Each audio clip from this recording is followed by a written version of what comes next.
Dr. Sondarva, Assistant Professor, Department of English, Hawai Science and Technical Arts College, Amreli, Gujarat. My roll number is 54 and topic for my micro teaching is non-verbal communication. Dear class, we have already gone through the concept of what is communication. We have already discussed what is verbal communication. So you know that communication is the integral part of our day-to-day life in our working area also. If our communication is rich, we can go through any limitations. We can survive in any complex situation.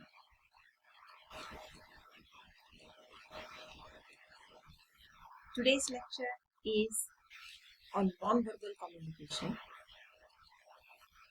So as the word suggests, non-verbal, which means the communication that happens through signs and symbols. The beginning of this concept has been started with the publication of Darwin's book in 1872, The Expression of the Emotions of Men and Animals. It was a very important step and a vast area of research has been done in the field of non-verbal communication.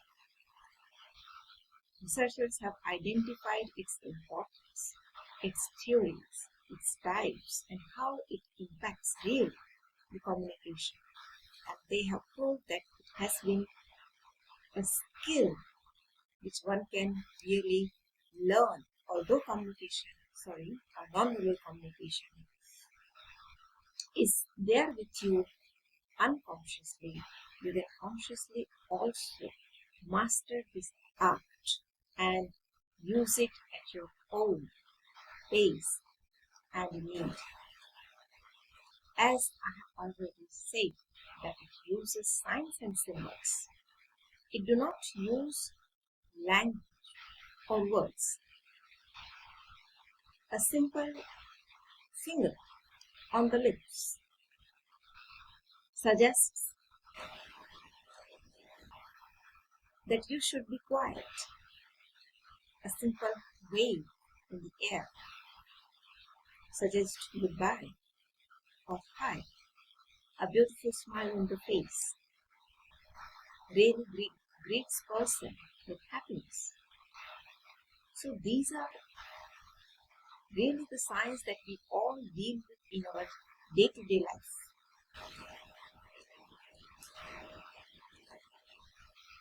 Some other examples also that we must take into consideration.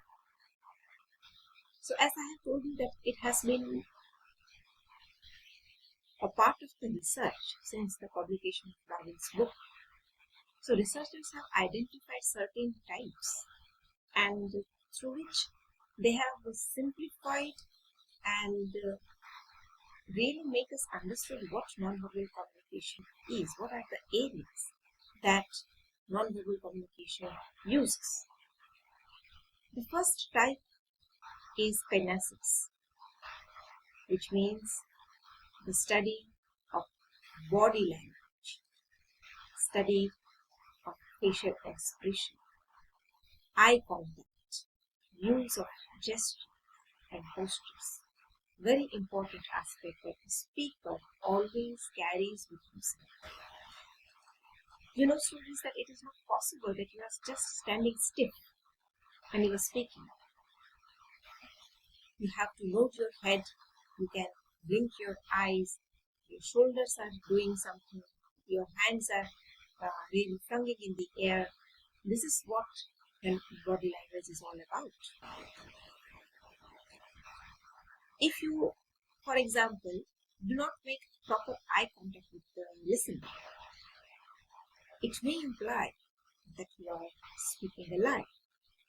or it may imply that you are not confident about your message. So proper eye contact makes your speech original clear. You are really piercing your message into the heart of the listener. Similarly, the controlled gestures equally plays an important role in nonverbal communication. Looking and covering all the audience that's sitting in front of you, depending on the number of audience or the listener, you are using your hand gestures. You are walking into the space provided to speak. This all suggests your confidence. This all suggests your engagement in the speech. Similarly, the another type of nonverbal communication is paralinguistics, very important aspects. See, when a speaker speaks, he uses tone, pitch, volume, and pose. So you may question that how this affects the speech, how this affects the speaker. It very much affects the speech. See, for example, if in a ironical or satirical tone, if I say, "You look so beautiful today," the underlying meaning, my words may have some different meaning, but my undertone, okay, is that you does not look good today. Similarly, the pitch, high and the low pitch that the person is using. So there should be a change in the pitch. There should be similarly a change in the volume depending on the speaker or the audience. You have to understand that how much volume you must use. Similar use of force, which actually makes the meaning clear, which actually arouses the meaning in the communication. In a story, if someone is telling a story, beautiful pose of the timely pose creates that suspense, that environment of suspense, the curiosity, the interest in the listener that can be created by pose. If you do not use these vocal characteristics effectively, it hampers your speech. It does not matter that what is the content of the speech or how rich the content may be, but if it is not delivered properly, you really hamper the effectiveness of the speech of your message. The other type is proxemics, the use of space. It depends on the intimacy of the speaker with the listener and how you use space. Okay, so you can use space differently. Say in an informal setting, it is something different. You can sit very close to your friends and relatives.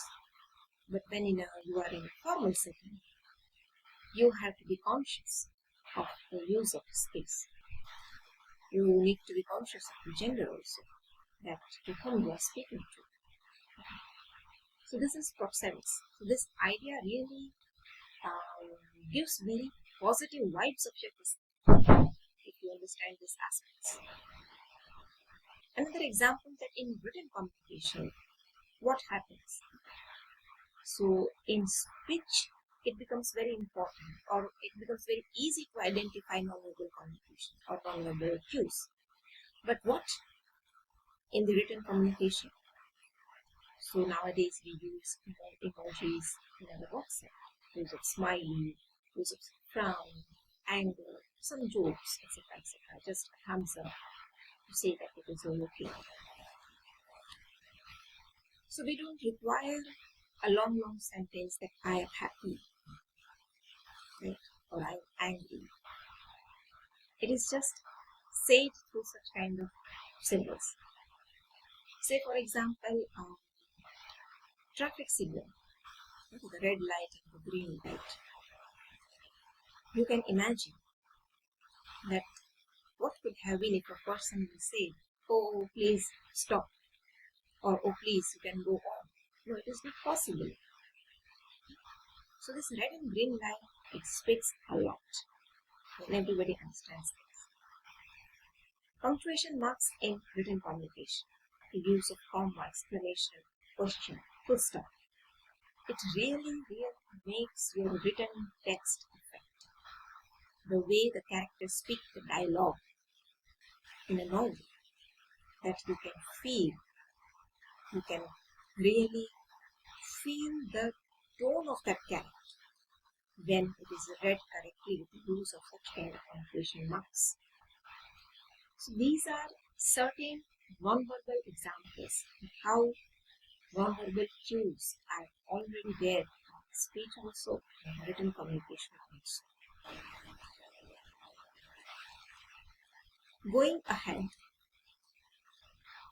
it must be clear to you that what is the importance of non-verbal communication. Action speaks louder than words.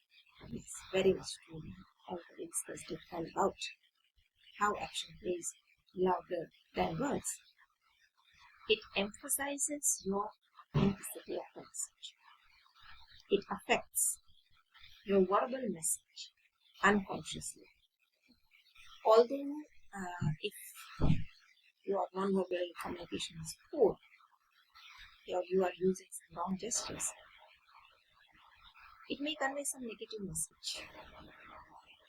So it is said that consciously or unconsciously, non-verbal communication is always there with the verbal communication. Verbal communication cannot stand without non-verbal aspects, although non-verbal aspects is there without any verbal communication. Say, for example, a person wearing a lab white coat, it means that he is a doctor. Okay, so we can assume that the person is working as a doctor for his livelihood. So in our day-to-day life, we use such kind of communication and we derive message also and we give message also very confidently. Of course, every coin has two sides. It has the disadvantage also. And the disadvantage is nothing but if you do not use proper non-verbal communication, it mars the effectiveness of message.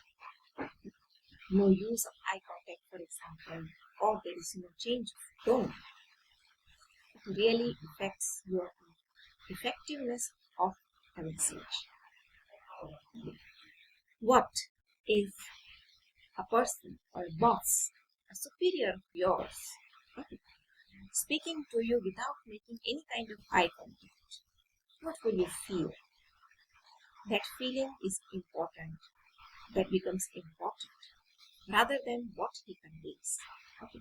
So here, how becomes very, very, very much important in non-verbal communication.